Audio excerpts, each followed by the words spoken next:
अमित शाह मुर्दाबाद, अमित शाह माफ़ी मांगो के नारे के साथ सूरत के बारडोली में आम्बेडकरी समाज के लोगों ने निकाली रैली। संविधान निर्माता डॉक्टर बाबा साहेब भीमराव अम्बेडकर के विरुद्ध में देश के गृह मंत्री अमित शाह द्वारा की गई अपमानजनक टिप्पणी के कारण बाबा साहेब के अनुयायियों में भारी रोष है। बारडोली के तलावड़ी में बाबा साहेब की प्रतिमा को फूलहार करके अंबेडकर अनुयायियों ने गृह मंत्री अमित शाह का इस्तीफा मांगा। साथ ही बाबा साहेब के विरोध में की गई अपमानजनक टिप्पणी के संदर्भ में पूरे देश से माफ़ी मांगने को कहा। जय भीम, जय भीम। एम कहवाय छे कि हक और अधिकार की लड़ाई में निमंत्रण नहीं भेजे जाते। हक और अधिकार की लड़ाई में निमंत्रण नहीं भेजे जाते। जमीर जिसका जिंदा है वो खुद आ जाते हैं साथ देने। दोस्तों, तमने ने मने बधाने खबर छे कि अपना भारत जेवा लोकशाही देशनी सन्मान्य संसदनी अंदर अपना गृहमंत्रीए जे बाबा साहेब आंबेडकर माटे शरमजनक अने एमनी गरिमाने लांछन लागे एवा शब्दोनो प्रयोग कर्यो छे। अमे અહીંથી બધા એ શબ્દોનો અને અમિત શાહનો જાહેરમાં વિરોધ કરીએ છીએ। અને મિત્રો, મારા સાથી મિત્ર પિયુષભાઈએ કીધું કે એમણે એમ કીધું છે કે ભાઈ આટલું નામ જો ભગવાનનું લીધું હોત તો તમે કદાચ સ્વર્ગમાં પહોંચી જાત। તો સાહેબ, એ સ્વર્ગના સપના અમને ન બતાવો। અમારા જેવા લાખો દલિતો, વંચિતો, પીડિતો, શોષિતો અને મહિલાઓનું જીવન અહીં નરક સમાન જ હતું। અમને બાબા સાહેબ આંબેડકરે જે હક અને અધિકાર આપ્યા છે એના આધારે આજે અહીં પૃથ્વી પર જ અમને સ્વર્ગનો અહેસાસ થાય છે। અને ચોક્કસ અમિત શાહ અને બીજા અન્ય જે સ્થાપિત હિતો છે એને બાબા સાહેબ આંબેડકરના નામથી તકલીફ શાના માટે છે? તો સાહેબ, દલિતોને, શોષિતોને, પીડિતોને, વંચિતોને, મહિલાઓને એનો હક અને અધિકાર અપાવ્યો છે। સડક પર ચાલતા વ્યક્તિને સંસદ સુધી પહોંચાડ્યા છે।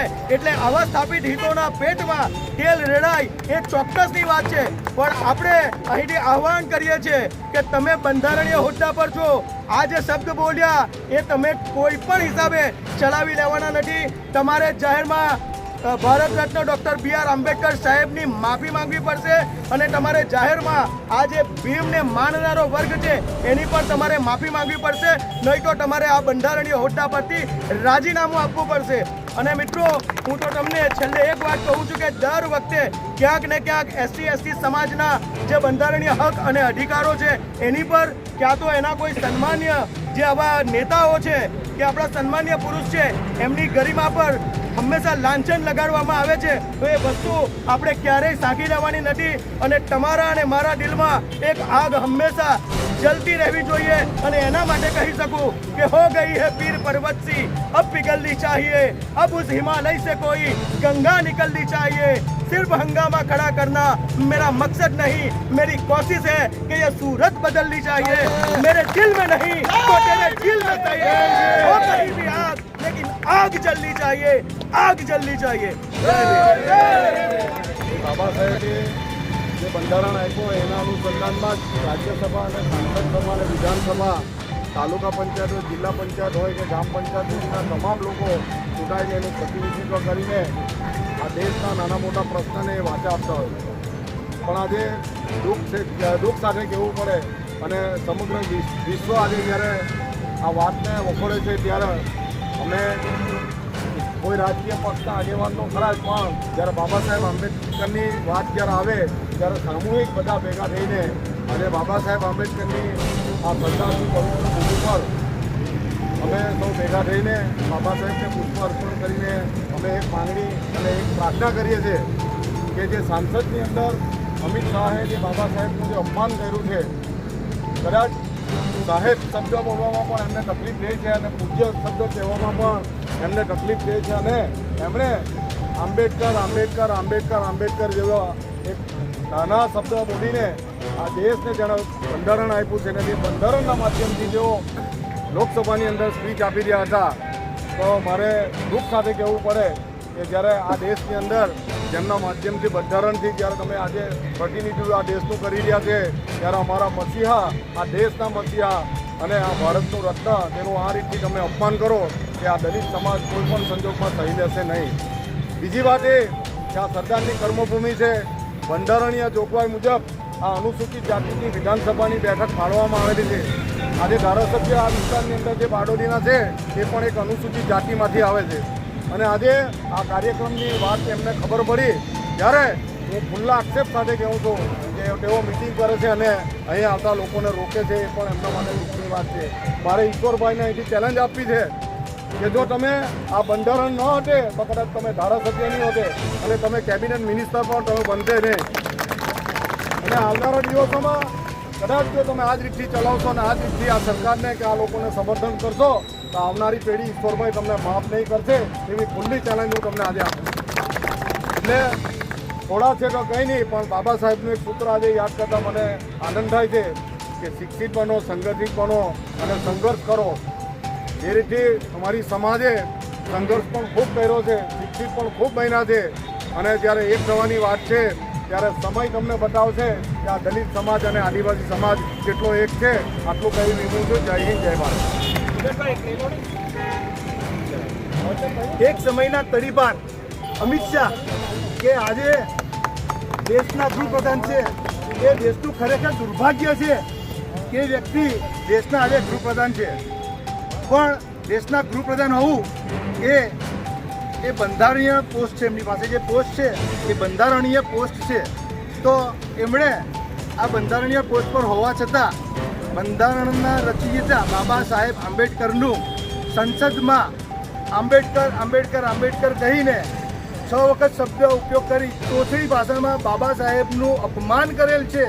એ બાબા સાહેબનું અપમાન કોઈ પણ સંજોગોમાં સાખી લેવામાં નહીં આવે.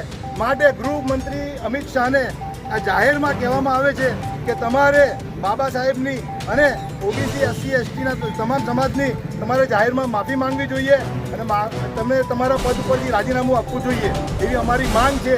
વધુમાં એમણે જે કીધું કે ભાઈ કે બાબા સાહેબ આંબેડકર આટલું નામ તમે લીધું હોત તો સ્વર્ગમાં તમે જતા રહ્યા હોત. ભાઈ તમને જે સ્વર્ગની યાત્રા કરાવે છે એ ભગવાન આજે મનુસ્મૃતિ પ્રમાણેના ઓબીસી એટલે કે અન્ય 50 વર્ગ અને મનુસ્મૃતિ પ્રમાણેના અતિશૂદ્ર એટલે કે એસસી એસટી એ લોકો ઉપર જે અત્યાચાર થતા હતા, એમની સાથે જે અન્યાય થતા હતા, એમને જે હકો નહોતા મળતા, એ માટે કોઈ ભગવાન, માતાજી, દેવી દેવતાઓ, 33 કરોડ દેવી દેવતાઓ એમની વારે કોઈ આવેલા નહીં. અને બાબા સાહેબ આંબેડકરે બેડું ઉપાડેલું અને એ બીડાને અંજામ આપેલું અને એ અધિકારો જે અપાવેલા છે એ બાબા સાહેબ આંબેડકર અપાવેલા છે. એટલે બાબા સાહેબ આંબેડકરનું રટણ તો અમે આજીવન કર્યા જ કરીશું.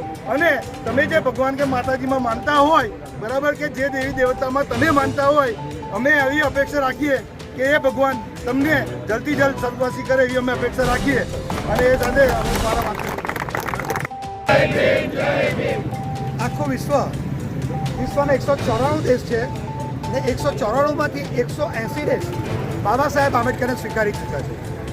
બાબા સાહેબ આંબેડકરને માન આપી રહ્યા છે. અને ત્યારે આપણી ભારતીય લોકશાહીના ગૃહમંત્રી જેવા અમિત શાહ એમનું અપમાન કરે. અને એ અમિત શાહ એટલે આપણા માટે એક બહુ આગળ પડતું પાત્ર કહેવાય. ભગવાન તો કહેતું નથી, પણ ભગવાન કરતાં મહાન કહેવાય કે જેણે આપણને દરેક અધિકારો અપાવ્યા છે ને આપણને અહીંયા સુધી પહોંચાડ્યા છે. આજે આપણે જે અહીંયા ઊભા રહ્યા છે ને એ પણ બાબા આંબેડકરના સંવિધાનના પ્રતાપે. અગર બાબા આંબેડકર સંવિધાન ના લખ્યું હોત તો આજે આપણે અહીંયા ઊભા રહેવાની કોઈ હસ્તી જ નથી, કોઈ કેપેસિટી જ નથી. ને આજે આટલી ટૂંકી મુદતમાં વિજયભાઈ વાઘેલા સાહેબે જે પ્રોગ્રામ કર્યો છે અને જે ભીમ યોદ્ધાઓ અહીંયા પધાર્યા છે, અંતઃકરણથી દિલમાં લાગણી લઈને એમને જય ભીમ સાથે એમને આવકારીએ છીએ, એમને અભિનંદન આપીએ છીએ અને એમનો ધન્યવાદ માનીએ છીએ. બોલો જય ભીમ, જય ભીમ, જય ભીમ, જય ભીમ.